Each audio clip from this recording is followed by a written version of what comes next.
Stand पे बेचना, वहां ज्यादा बिकेंगे।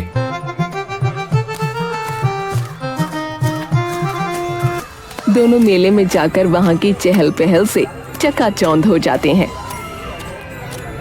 ओए ओए ओए आकाश, ओए देख यार, वहां पर कितनी सारी लड़कियां खड़ी हैं यार। वहीं जाकर ये गुलाब बेचता हूँ। आजा आजा। ओ भाई ओ, तू ही जा, मुझे बख्श दे भाई। तो ठीक है भाई, फिर बाद में मिलते हैं। ठीक है। आकाश अपनी तस्वीरें लेकर हर दुकान पर जाकर बेचने लगता है। तभी एक हवा का झोंका आता है और उसके हाथ में से एक चित्र उड़कर नीचे भीड़ में जा गिरता है। आकाश उस चित्र को उठाने के लिए भागता है, लेकिन अचानक उसके सामने एक इंसान आ जाता है और जल्दी जल्दी में आकाश उसे धकेल देता है। वो इंसान नीचे जमीन पर जा गिरता है। आकाश वो चित्र उठाकर उस इंसान की ओर मुड़ता है। माफ कीजिएगा भाई साहब, कोई इस पे पैर रख देता तो। आकाश की नजरें जैसे ही उस इंसान की आंखों पर पड़ती हैं, वो तभी बोलते बोलते चुप हो जाता है। उस इंसान की आंखों का गहरा चमकता हरा रंग आकाश की सभी इंद्रियां सुन्न कर देता है। पापा। वो इंसान हड़बड़ाकर अचानक से उठता है और वहां से फटाफट भीड़ में घुस जाता है। आकाश थोड़ी देर तक स्तब्ध सा वहीं बैठा रहता है। तभी पीछे से सोनू उसके कंधे पर हाथ रखता है। अबे ओए, क्या हुआ? यहाँ क्यों पड़ा हुआ है तू? तभी अचानक से आकाश अपने होशो हवास में आता है और वो भी अचानक से भीड़ को काटते हुए आगे जाने लगता है। अबे क्या हो गया? आकाश चारों तरफ उसी इंसान को ढूंढने लगता है, लेकिन वो इंसान उसे कहीं भी नहीं दिखता। उसका मन अब एकदम कुलबुला उठता है और वो अपने कदम और तेजी से आगे बढ़ाने लगता है।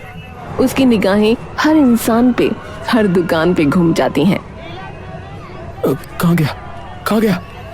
तभी उसकी नजर एक बार उस इंसान की चादर पर पड़ती है। वो इंसान उससे थोड़ी दूरी पर खड़ा होता है। आकाश की आंखों की पुतलियां उसे देखते ही बड़ी हो जाती हैं। वो पूरी हिम्मत लगाकर भीड़ को चीरता हुआ निकलता है और उस चादर वाले इंसान का पीछा करने लगता है। धीरे धीरे वो इंसान मेले के अंत में पहुंच जाता है, जहां मेले की भीड़ छट जाती है। आकाश दौड़ता हुआ मेले के अंत में जा पहुंचता है और भागकर उस इंसान की चादर खींच लेता है। क्या है? मेरी चादर दे वापस। अरे यार, ये तो कोई और है। माफ कीजिएगा, मुझे लगा कोई और है। माफ कीजिएगा। आकाश उसे उसकी चादर दे देता है और वापस जाने लगता है। कहाँ गया वो इंसान? तभी आकाश की नजरें दुकानों पर पड़ती हैं। इनसे पूछ के देखता हूँ, शायद इनसे उसने कुछ खरीदा हो। आकाश हर दुकान पर जाकर उस इंसान के बारे में पूछना शुरू कर देता है, लेकिन उसे कहीं से कुछ नहीं पता चलता।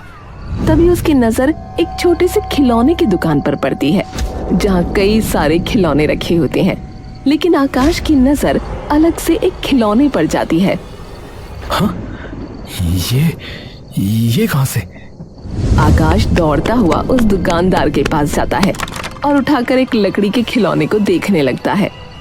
ये तो बिल्कुल मेरे जैसा दिख रहा है, जैसा मैं बचपन में दिखता था।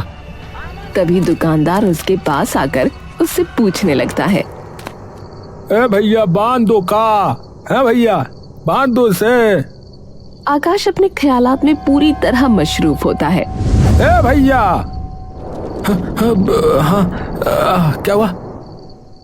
अरे हम कह रहे थे कि अगर ई वाला खिलौना अच्छा लग रहा हो तो हम बांट देते हैं। ये आपने बनाया है? अरे हमने? अरे नहीं भैया, अरे हम में कहाँ इतनी कला भैया है।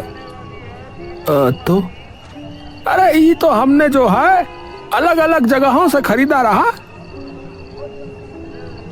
ये आपको किसी आदमी ने तो नहीं दिया जिसकी आंखों का रंग हरा था? हरा रंग? नहीं भैया, पर हाँ, अभी एक ऐसा ही आदमी जो है ये खिलौना को उठाकर जरूर निहार रहा था, टुकुर टुकुर देख रहा था भैया। अरे जो है हम कुछ बोल पाते इससे पहले ही वो निकल गया रहा। तो ये कहाँ से मिला आपको? अरे ये